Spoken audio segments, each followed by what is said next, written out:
Pattas news కు స్వాగతం. Kit వచ్చేసాడు, పట్టాస్ వార్తలు తెచ్చేసాడు. మీరంతా రెడీగా ఉన్నారు కదా? మేము ఎప్పుడో రెడీ అన్న. హెడ్లైన్స్ అన్నా. 17వ తారీఖు వరద బాధితులకు పరిహారం ఇస్తారట. సర్కారోళ్ళు ఎవ్వలను నారాజ్ చేయరట.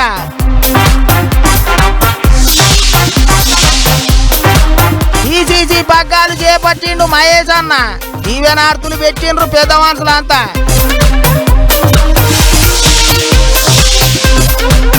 బడా గణేష్ దర్శనానికి పోటెత్తిండ్రు. తొక్కులాడుకొని పరిశాన్ అయినరు భక్తులు.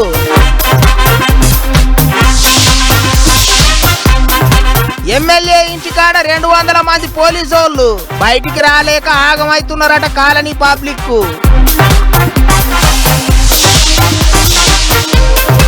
రాజీనామా పెడతాడట ఢిల్లీ ముఖ్యమంత్రి. 2 దినాలల్లా ఎన్నుకుంటారట కొత్త సీఎంని. అంబులెన్స్ ల గంజాయి స్మగ్లింగ్ చేస్తాండ్రు. టైరు పంచర్ అయి దొరికిండ్రు దొంగలు.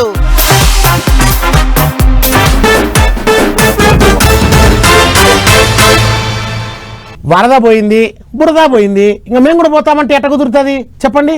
అసలు పని మొదలయ్యేదే ఇప్పుడు. ఎంతమంది నష్టపోయినారు, పంటలు ఎన్ని పాడైపోయినాయి, ఎవరెవరిని ఎట్టా ఆదుకోవాలా, ఎవరికి ఎంత పరిహారం ఇవ్వాలా, ఎట్టా ఇవ్వాలా, ఎట్టా 1.25 లక్షలు ఉంటాయి. అందుకే వరదలు తగ్గినా బురద పోయినా ఇంకా బిజీగానే ఉన్నారు ముఖ్యమంత్రి. మరి ఆ వరద సాయం ముచ్చట్లేందో ఎప్పుడు ఇస్తారో ఓసారి చూద్దాం పదండి. బుడమేరు కొట్టిన దెబ్బకు ఆగమాగమైన విజయవాడ పబ్లిక్ మళ్ళా ఇప్పుడిప్పుడే జర్ర నిమ్మలమైతాండ్రు. వరద పోయింది కాబట్టి బురద గడుక్కొని ఎవ్వల పనిలే వాళ్ళు పడతాండ్రు. ఇంకో దిక్కు సర్కారోళ్ళ పని రికాం లేకుండా నడుస్తూనే ఉన్నది. సీఎం బాబు సారు ఆఫీసర్లతో మీటింగుల మీద మీటింగులు పెట్టుకుంటా నష్టపోయిన పబ్లిక్ ను ఎట్టెట్ట ఒడ్డున పడేయాలను ఆలోచనలు చేస్తున్నాడట. పంటలు నష్టపోతే ఎకరానికి 10,000 ఇస్తామన్నారు. బండ్లు ఖరాబ్ అయితే 10,000 ఇస్తామన్నారు. కాబట్టి ఇక కార్యం జల్దిగానే సురువు చేసే ఆలోచనలనే ఉన్నారట. 17వ తారీఖు నుంచే పబ్లిక్ కు ఇస్తామన్న పైసలు ఇయ్యాలి అని చూస్తున్నారట. ఇప్పటికే మంత్రులు ఆఫీసర్లను ఊగబెట్టుకొని సారు మాట ముచ్చట్లు చేసిండు. అంతేకాదు బుడమేరు దెబ్బకు ఇండ్లన్నీ 1వ అంతస్తు దాకా మునిగినాయి. అందుకే అసొంటోళ్ళకు కూడా పైసలు ఇచ్చి ఆదుకోవాలి అన్నట్టు సోంచాయిస్తున్నారట. 2-3 అంతస్తులల్లో ఉన్నోళ్లకు కూడా ఏమైనా తిప్పలుంటే ఆరుసుకుంటారట. పెద్ద ముచ్చట ఏంటిదంటే ఇండ్లు దెబ్బతిన్నోళ్లకు మళ్ళా పనికొచ్చేటట్టుంటే రిపేర్ల మందం సాయం చేస్తారు. లేకపోతే మొత్తానికే కొత్త ఇల్లు కట్టుకొని ఇంకే కూడా సాయం చేస్తారట. సర్కారోళ్ళ లెక్కల ప్రకారం 2,13,000 ఇండ్లు మునిగినాయి అన్నట్టు అంచనా వేసిండ్రు. అటు 2,15,000 ఎకరాలల్లా పంటలు పాడైనాయి. ఎవ్వలేం పికర్ చేసే అవసరం లేదు. 2-3 దినాల్లో పైసలు ఇచ్చి ఆదుకునే ఇగురం చేయాలి అన్నట్టు తయారైతున్నారు సర్కారోళ్ళు.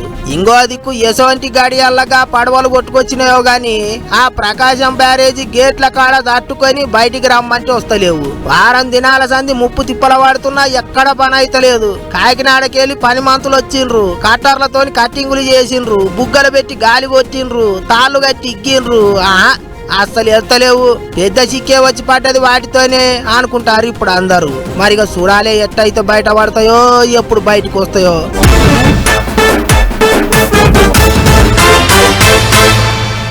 అమ్మయ్యా, కొత్త గవర్నమెంట్ వచ్చిన దగ్గర నుంచి ఎదురు చూస్తా అంటే ఇప్పటికి కానీ టీపీసీసీ అధ్యక్షుడిని ఎన్నుకున్నారు. ఢిల్లీ పెద్ద మనుషులు డిక్లేర్ చేసిన దగ్గర నుండి ఈ రోజు వరకు పార్టీ పెద్దల్ని కలిసినాడు. అందరినీ కలిసి కృతజ్ఞతలు చెప్పుకున్నాడు. ఇంకా మంచి ముహూర్తం చూసుకొని కుర్చీలో కూర్చునేదానికి తయారైనాడు మన మహేష్ కుమార్ అన్న. కొత్త ముఖ్యమంత్రి వచ్చిండు, కొత్త మంత్రులు వచ్చిండ్రు. ఇక తెలంగాణలో షెయి పార్టీకి పెబ్బెవలైతారు అని అందరు అనుకుంటుంటే ఆఖరికి కొత్త పెబ్బెవలో కూడా ఎలకైంది. వారం దినాల కింద ఢిల్లీ పెద్దోళ్ళు తెలంగాణకు కొత్త పెబ్బ పేరును బయట పెడితే ఇయాల్టి సంది రాష్ట్రంలో షెయి పార్టీ పెబ్బ బరువు బాధ్యతలన్నీ నేనే మోస్తానని ప్రమాణ స్వీకారం చేసిండు మహేష్ అన్న.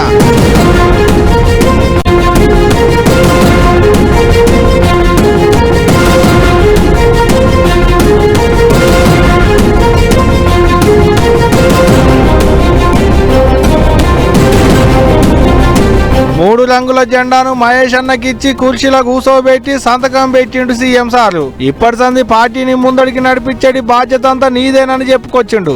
మా మహేష్ గౌడ్ గారు కొంచెం సౌమ్యుడు అయి ఉండొచ్చు, కాకపోతే వెనకాల నేనున్న సంగతి మరవద్దు.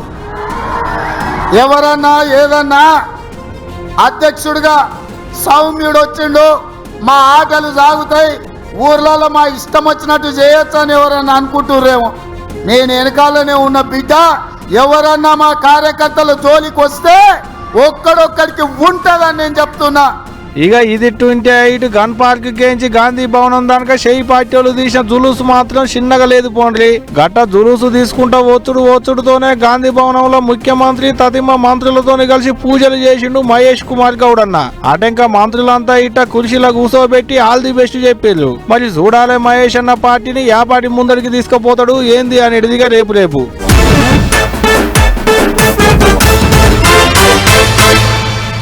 వారం రోజుల నుంచి నాకైతే ఇంట్లో వంట చేసుకునే బాధ తప్పిందండి. ఆ బొజ్జ గణపయ్య దయతో ఈ చల్లని బొజ్జ ఆయన చల్లని దీవెనలతో ప్రతిరోజు ప్రసాదాలతో కడుపు నిండిపోతుంది. బాబా గణేష్ నవరాత్రి వేడుకలు ఎప్పటికంటే కూడా ఈసారి ఇంగారం అంతా ఘనంగా జరుగుతున్నాయి. ఊరూరా వాడవాడలా గణేష్ ఉత్సవాలు అంగరంగ వైభవంగా జరుగుతున్నాయి. మరోవైపు నిమజ్జనానికి ఏర్పాట్లు కూడా చకచకా జరిగిపోతున్నాయి. అట్టా పోయి అంతా చూసేసి వచ్చేద్దాం పదండి. వరుసగా ఒకటి అనుకోటి తాతిళ్ళు వచ్చేటాలకు పట్టవశం కాలేదు. ఖైరతాబాద్ బడా గణేశుణ్ణి కండ్లారా చూసి మనసారా మొక్కులు మొక్కుకొని చల్లగా చూడు తండ్రి అని వేడుకొని దీవెనార్తులు తీసుకొని పోయిండ్రు పబ్లిక్. ఒక్క పట్నం చుట్టుముట్టు పబ్లిక్కే కాదు, పక్క జిల్లాలకేంచి కూడా బడా గణేష్ దర్శనానికి పోటెత్తిండ్రు. లైన్లన్నీ కిక్కిర్చినాయి. వచ్చిన వాళ్ళు అటు ట్యాంక్ బండ్ చుట్టుముట్టు అందాలు కూడా చూసుకొని పోదామన్నట్టు పొద్దుగాలనే పోయిండ్రు. అటు ఖైరతాబాద్ లకిడీ కపుల్ మెట్రో స్టేషన్లు వచ్చిపోయే భక్తులతోని కిటకిటలాడినాయి. ఇక పట్నంలో లడ్డు ఏలమేసుట్ల మస్తు పేరు మోసిన బాలాపూర్ గణేశుని కాడ ఈసారి కొత్త రూల్స్ పెట్టిండ్రాట. ఎప్పటికి ముందుగాల పైసలు ఏమి తీసుకోకుండానే ఏలం పాట సురువు చేసేటోళ్ళు, కానీ ఈసారి ముందుగాల పైసలు డిపాజిట్ చేయాలి అని రూల్ పెట్టిండ్రాట. పోయినేడు లడ్డు 27 లక్షలు పలికింది. అందుకే ముందుగాల 27 లక్షలు డిపాజిట్ చేస్తేనే ఏలం పాటకు అనుమతిస్తారట. ఇక ఈసారి అయోధ్య రామయ్య గుడి లెక్క సెట్టింగ్ వేసి అందులో గణేశుని కూసబెట్టిండ్రు. బాలాపూర్ గణపయ్య దర్శనానికి భక్తులు సితం పోతున్నారు. ఇట్లుంటే అటు ట్యాంక్ బండ్ కాడ నిమజ్జనం చేయనీయమని పోలీసు వాళ్ళు అంటుంటే గణేష్ ఉత్సవ కమిటీ వాళ్ళు చేస్తాం ఎట్ట చేయనీయరో చూస్తాం అన్నట్టు చేస్తాండ్రు. ట్యాంక్ బండ్ మీదకి పోయి అడ్డం పెట్టిన ఇనుప కంచెలు పక్కకు గుంజి పారేసిండ్రు. లొల్లి పెద్దగానే చేద్దామని చూసిండ్రు గాని పోలీసు వాళ్ళు ఆగబట్టి ఎటోలన్నట్టు సంజాయిచ్చిండ్రు. సరే ఇక ఇప్పుడైతే ఆగబట్టిర్రు కావచ్చు గాని మరిగా 17వ తారీఖు నాడు ఒకటేసారి గణేశులు అంతా లైన్ గట్టి వస్తే ఏం చేస్తారోనని పబ్లిక్ పరేషాన్ అవుతున్నారు. ఇంకో దిక్కు జిల్లాల పొంటి కూడా గణేష్ నిమజ్జనాలు జోరుగా నడుస్తున్నాయి. ఎక్కడోళ్ళు అక్కడ గణపయ్యను గంగమ్మ సన్నిధికి దోలిస్తున్నారు. బ్యాండ్ బాజాలతోని ధూమ్ధాం చేస్తున్నారు. ఎప్పటికంటే ఈసారి ఇంగింత ఘనంగానే నడుస్తున్నాయి గణేష్ నవరాత్రులు.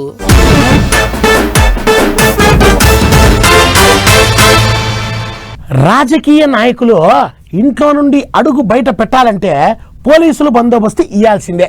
ఇంకా ఏమన్నా గొడవలు అయినాయంటే అంతే సంగతులు. ఇంటి ముందు పోలీసులే, ఇంటి వెనకాల పోలీసులే, చుట్టూ పోలీసులతో కంచె వేస్తారు.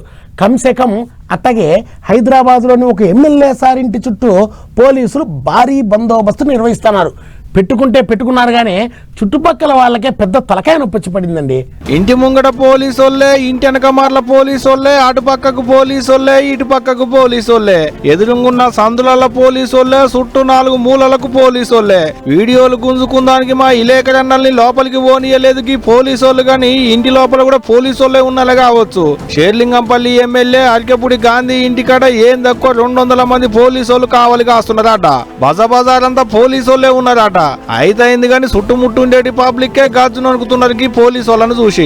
ఎటు చూసినా కీసు పిట్టల మోతలేనాయా, పోలీసు వాళ్ళ బూట్ల సప్పుడేనాయా. ఇక ఎందుకు భయపడరు? వాళ్ళు చెప్తేనే బజార్లకు ఎవరన్నా కొత్తోళ్ళు రావాలి, వాళ్ళు చెప్తేనే ఆ బజార్లు ఉండేటోళ్ళు ఇంట్లోకించి బయటికి పోవాలి. అంటేగా బజారంతా పోలీసు వాళ్ళే గుత్తబట్టిలు అన్నట్టు. 4 వద్దుల సంది ఇదే కథనాట అక్కడ. ఇక ఇది చాలదన్నట్టు ఉన్న పోలీసు వాళ్ళు చాలరన్నట్టు కార్ పార్టీ వాళ్ళు మళ్ళొచ్చి ఆడ ఇంటి మీద పడతారు అని ఇంతమంది పోలీసు వాళ్ళను బండ్లు దింపుతున్నారు.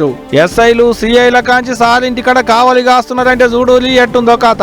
అధికార పార్టీ వాళ్ళతో దోస్తానం గట్టికున్నది కాబట్టి ఆ మాత్రం ఉండ తీయాలి అనుకుంటున్నారట చాలా మంది దానక. ఇక ఇదిట్టుంటే ఇటు అరికెపూడి గాంధీ కౌశిక్ రెడ్డి నడుమ రాసుకున్న పంచాది రగిలి నిప్పు కొరకాసైంది. ఇద్దరు కొట్టుకొని ఊరంతా పూసినట్టు ఇద్దరు నడుమ వచ్చిన పంచాది ఇప్పుడు 2 పార్టీలకు అంటుకుంది. అట్టిప్పుడు వాళ్ళని వీళ్ళను వాళ్ళనా నువ్వా నేనా అన్నట్టే నడుస్తుంది చూడడం. మరిగా పంచాది ఏమైతుందో ఎంత దూరం పోతుందో గాని పోలీసుల బందోబస్తుతోని పబ్లిక్ పడుతున్న తిప్పలే చిన్నగా లేదు పోండ్రి.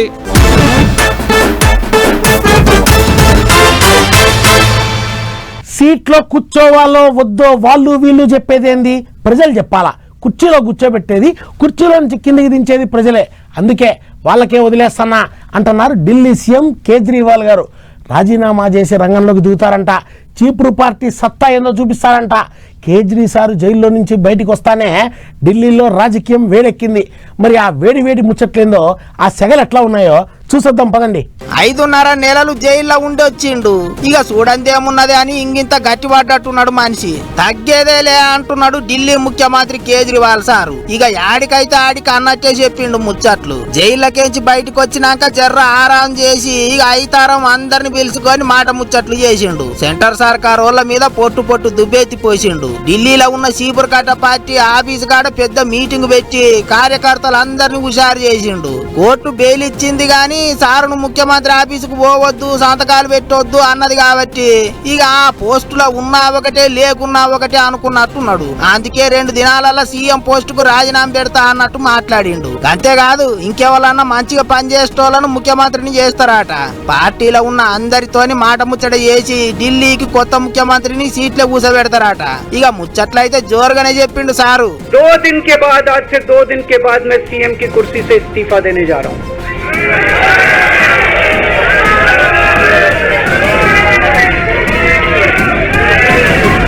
और मैं तब तक सीएम की कुर्सी पे नहीं बैठूंगा जब तक जनता अपना फैसला ना सुना दे।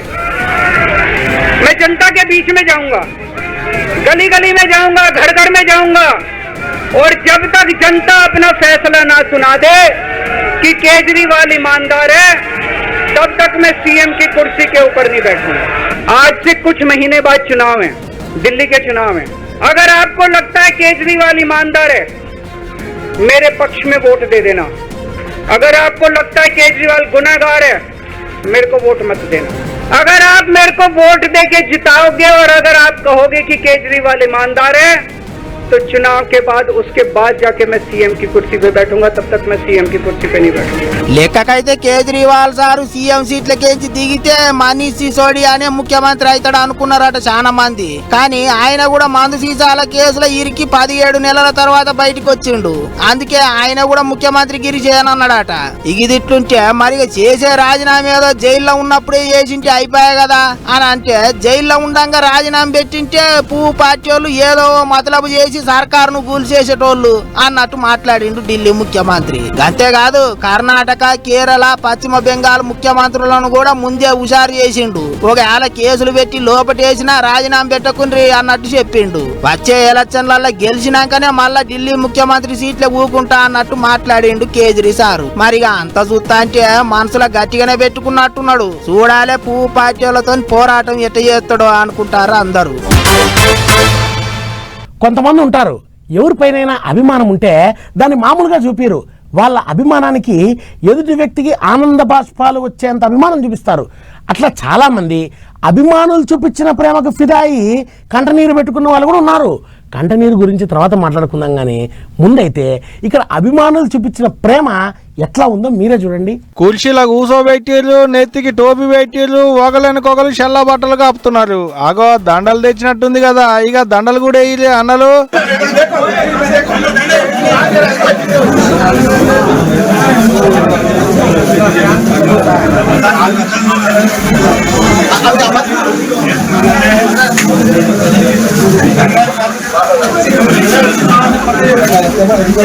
అగగగగో సారును కూసోబెట్టి మొత్తం పూలతో నింపేసిరు కదా, బుట్టలకు బుట్టలు పూలు గుమ్మరిచ్చిర్రు. అగో ఈ చాలవు అన్నట్టు ఇంకో ఓటుకు కవర్ నిండా తెచ్చిర్రు పూలు, అవి కూడా పోసిర్రు. బాన్సువాడ ఎమ్మెల్యే పోచారం శ్రీనివాసరెడ్డి సార్కు రాష్ట్ర వ్యవసాయ శాఖ వాళ్లకు సలహాలు ఇచ్చే పెద్ద మనిషి పదవి ఇచ్చిర్రు సర్కారు వాళ్ళు. ఇగట్ట సారుకు కొత్త పదవి వచ్చిందని ఎలకగానే నియోజకవర్గం కేంచి సార్ అభిమానులంతా ఇగో ఇట్ట పూల బుట్టలు అందుకొని వచ్చి సారుకు పూలాభిషేకాలు చేసిర్రు. ఇక వాళ్ళు చూపెట్టిన పాయడానికి పోచారం సార్కు కూడా దుఃఖం ఆగలేనట్టున్నది. అభిమానుల మీద పడి జరంతసేపు దుఃఖటిల్లిండు, కంట నీళ్లు పెట్టుకున్నాడు. ఇదిట్టుంటే ఇటు మంత్రులు వచ్చి సార్తోని ప్రమాణ స్వీకారం కూడా చేపించారు. కుర్చీలు మారినా లీడర్ల మీద అభిమానం మాత్రం అసలు తగ్గలేదు జనాలకు. దొడ్లెంబటే ఎట్లన్నట్టు లీడర్లెంబటే కార్యకర్తలు అంటే ఇదే కావచ్చు పోండ్రి. ఏదైతే గాని పోచారం సార్ మీద కార్యకర్తలు చూపెట్టిన అభిమానం మాత్రం చిన్నగా లేదబ్బో.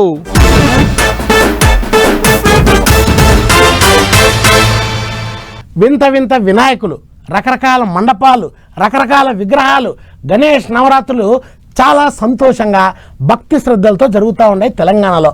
ఇంకా గణేశుడు కూడా గంగమ్మ ఒడికి చేరేదానికి రెడీ అవుతా ఉన్నాడు.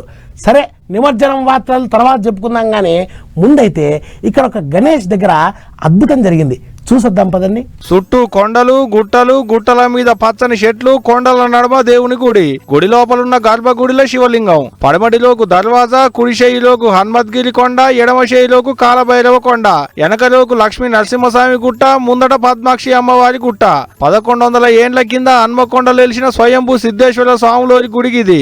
ఇచ్చంద్రం ఏందంటే ఏడాదిలో 3 అంటే 3 వద్దులే గర్భగుడిలో సూర్యకిరణాలు పడతాయట.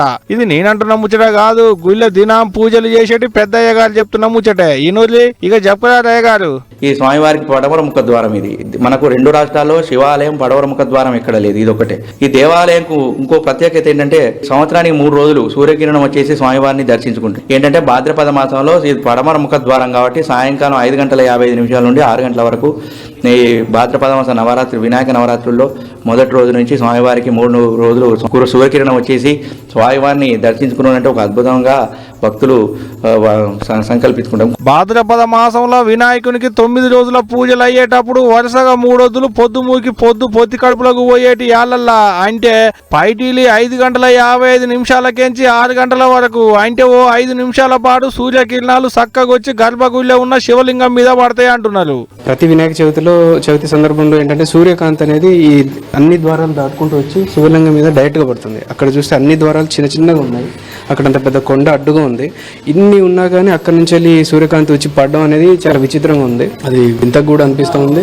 అయితే ఇది స్వయంభూలింగం అయిన సిద్ధేశ్వరాలయం అవడం, ఇది వరంగల్లో పురాతనమైనది అవడం, అందులో కాకతీయుల కాలం కంటే ముందు నుంచేలే ఈ టెంపుల్ ఉండడం అనేది చాలా విచిత్రం అండి. ఇక్కడికి ప్రతి సంవత్సరానికి ఈ భాద్రపద మాసంలో వినాయక నవరాత్రి ఉత్సవాల్లో భాగంగా 3 రోజులు మాత్రమే 4 ద్వారాలను దాటుకుంటూ డైరెక్ట్ శివుని పైన సూర్యకిరణాలను పడడం జరుగుతుంది. ఇది మహత్యం, అద్భుతం. మేము ఇక్కడికి రాబట్టి 3 ఇయర్స్ అవుతుంది. కంటిన్యూస్గా ఈ టైంలో మేము వచ్చి ఇక్కడ అర్చనలు అభిషేకాలు చేసుకుంటాము. మన మనసులో అనుకున్న కోరికలని నెరవేరుతాయండి, ఎలాంటి బాధలు ఉన్నా కానీ నెరవేరుతాయండి. ఆగనాట కోలుకున్న కోరికలు తీరుతాయట, పానం తేలికగా అవుతుందట, బాధలు తిప్పలేమన్నుంటే తొలగిపోతాయని నమ్మకం అంటున్నారు అక్కడికి వచ్చేటి భక్తులు. ఇంకో పెద్ద ముచ్చట ఏంటంటే సూర్యకిరణాలు పడ్డాక నాగుపాము వచ్చి శివలింగం చుట్టూ ప్రదక్షిణలు చేసి శివునికి మొక్కులు చెల్లించుకుంటుందట. గొప్ప ముచ్చటే కదా. ఏది ఏమైనా చుట్టూ కొండలు గుట్టల నడుమున్న గుళ్ళే 3 అంటే 3 రోజులే సూర్యకిరణాలు పడుతున్నాయంటే ఓ పాలి చూస్తేనే మంచిగుంటది అనిపిస్తుంది కదా. చూడబుద్ధి అయిన వాళ్ళు ఏమన్నా ఉంటే తీరిక చూసుకొని ఓ పాలి పోయిరాలి, మంచిగా ఉంటదట. పోయి వచ్చిన వాళ్ళు చెప్తుంటిన్నా.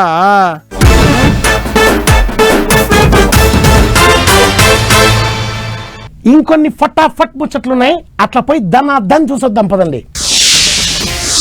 ఒంటెలుపున తలకాయలున్న వినాయకుడు, మహారాజా వినాయకుడు, తల్లి ఒళ్ళ కూసున్న బుడ్డ వినాయకుడు, గ్లోబు మీద కూసున్న వినాయకుడు, కావడి మీద కూసున్న వినాయకుడు, గొడుగుల వినాయకుడు, పసుపు కొమ్ముల వినాయకుడు, సిద్ధి బుద్ధితోని 7 అడుగులు వేస్తున్న పెళ్లి కొడుకు కేశంలో ఉన్న వినాయకుడు. ఓ చెప్పుకుంటా పోతే శానా తీర్ల వినాయకులే ఉన్నారు. ఆదిలాబాద్ జిల్లాలో వినాయకుని నవరాత్రులలో తీరు వినాయకుని బొమ్మలు పెట్టి భక్తులు జోరుగా పూజలు చేస్తున్నారు. ఇచ్చంతరమైన వినాయకుల చూడ్డానికి భక్తులు కూడా బాగానే గదిలో వస్తున్నారు. పోండ్రి నాగర్ కర్నూలు జిల్లా కొల్లాపూర్లో మంత్రి జూపల్లి సారు కొబ్బరికాయ కొట్టి కొత్త బస్సుల్ని సాల్వ్ చేసిండు. కొల్లాపూర్ ఆర్టీసీ డిపోకించి శ్రీశైలం కర్నూలు దిక్కుపోయేటి కొత్త బస్సులకు పచ్చ జెండా ఊపిండు. విపనగండ్ల మండలం గోపాల్ దిన్నె మీదికించి శ్రీశైలం కర్నూలుకు పోతే అడగి బస్సులు. అంతేకాదు అటు ఇటు దినాంకి బస్సులు తిరుగుతూనే ఉంటాయట. అంటే ఇక ఇప్పటి సంది శ్రీశైలం పోయేటి కొల్లాపూర్ పబ్లిక్ కు రందిలేదు. పోండ్రి ఎప్పుడంటే అప్పుడే పోవచ్చు, ఎప్పుడంటే అప్పుడే రావచ్చు. ఇక రాజమండ్రిలో ఉన్న GSL క్యాన్సర్ రీసెర్చ్ సెంటర్ల సాయంతో ఏలూరులో ఉన్న ఇండోర్ స్టేడియంలో మొబైల్ హాస్పిటల్ పెట్టిరు డాక్టర్లు. క్యాన్సర్ రోగంతో తిప్పల పడేటోళ్లకు పరీక్షలు చేస్తున్నారు. ఆడిదాన్నే వాళ్లకు సూది మందులు గోలి మాత్రలు ఇచ్చి ఎటువంటి తిండి తినాలే, ఎటువంటి జాగ్రత్తలు తీసుకోవాలని చెప్తున్నారు. క్యాన్సర్ రోగం వస్తే ఎట నయం అవుతుందో వచ్చిన వాళ్ళకి చెప్పి ఇంటికి పంపిస్తున్నారు. గొప్ప ముచ్చటే కదా, ఏమంటారు? శ్రీ సత్యసాయి జిల్లాలో పుట్టపర్తి ప్రశాంతి నిలయంలో ఓనం పండుగ సంబరాలు గట్టిగా నడిచినాయి. కేరళకేంచి బాబా భక్తులు దండికి వచ్చారు. బాబా మహాసమాధి కడ పూలతోని పూజలు చేశారు. కేరళ సాంస్కృతిక సాంప్రదాయాలతోని కళాకారులు వేసిన డాన్సులు అయితే అబ్బో చిన్నగా లేవు. పోండ్రి అందరేమో కానీ బాల వికాస్ పొల్లగాంట్లు వేసిన స్టెప్పులు మాత్రం అదుర్సు అనుకోరు. అదురి ఈ పులులు సల్లకుండా ఏం దాయబెట్టినాయో ఏమో పావుతూ పబ్లిక్ లకు వస్తున్నాయి. రాజమండ్రిలో ఉన్న దివాన్ చెరువు చుట్టుముట్టుండేటి పబ్లిక్ కు పదవుతుల సంధి కంటి మీద కునుకు లేకుండా చేస్తుంది ఓ చిరుతపులి. గాదాన్ని పట్టుకునేందుకు అడవి ఆఫీసర్లు బోన్లు పెడితే చెట్లు పుట్టలు పట్టుకొని తిరుగుతుంది. బుడ్డ కెమెరాలలో ఫోటోలకు ఫోజులు ఇస్తుంది కానీ బోన్లకైతే రావట్లేదట. డ్రోన్ కెమెరాలు పెట్టి దేవాలన్నా దాన్ని జాడ దొరకట్లేదంటే చూడలేదు. అదే ఎంత మొత్తం తిరుగుతుందో మరి ఎట్ట పట్టుకుంటారో ఏం పాడైతుందో కానీ చిరుతపులితోని మాత్రం పెద్ద పరేషాన్ అయింది పోండి అక్కడి పబ్లిక్ కు. ఈ దొంగలింట్ల మన్ను పోయే మంది పానానికి మోపైలు పుస్తలు కానొస్తాలు పుట్టుకున్న తెంపుతున్నారు. రాజన్న సిరిసిల్ల జిల్లా తంగళ్లపల్లి మండలంలో ఇంట్లో దొరబడి రుక్కుంబాయి అనేటికి పెద్ద మనిషి మెడలున్న 2 తులాల పుస్తల తాడును పుట్టుకున్న తెంపుకొని అవతల పడరాట. ఎమ్మట్లనే పోలీసు వాళ్ళకు మొదలాపిస్తే వాళ్ళు పోలీసు కుక్కల పట్టుకొని వచ్చి ఇట్లా వాసన పట్టిస్తున్నారు. ఇక ఎట్లా పట్టుకుంటారో అన్ని ఎట్లా దొరకబడతారో ఏమో పోలీసు వాళ్ళకి ఎలక గానీ ఏంచి మోపైతారో ఏమో పోండ్రి మంది గండానా. ఏదన్నా పని చేసుకొని పోతే ఏం పుడుతుందిరా వారి మీ కాలని మోకాలన్నా కంపకొట్ట.